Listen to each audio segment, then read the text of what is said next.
Halo teman-teman, terkadang di saat kita itu membuat status WhatsApp, kita itu hanya menginginkan seseorang saja atau beberapa orang yang bisa melihatnya ya teman-teman.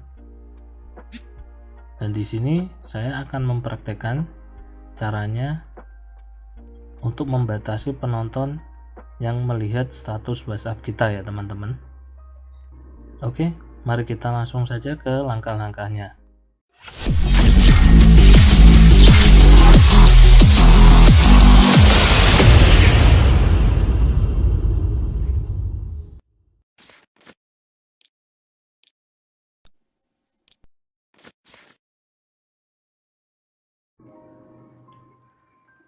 Kita langsung masuk saja ke aplikasi WhatsApp-nya. Lalu di sini kalian masuk saja ke status. Lalu kalian buat saja status kalian. Kalian bisa berupa teks atau gambar maupun video. Oke, di sini kalian tuliskan saja bebas. Di bagian bawah ini ada tulisan status dalam kurung kontak. Kalian klik saja di sini. Di sini kalian bisa memilih siapa saja yang ingin atau siapa saja yang boleh melihat status kalian. Di sini ada kontak saya kecuali, bagikan hanya dengan.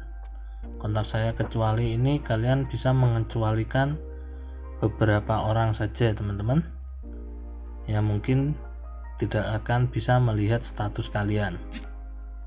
Dan di bagian bagikan hanya dengan ini kalian bisa membagikan hanya dengan satu orang. Contoh di sini selingkuhanku. Kalian langsung centang saja, selesai.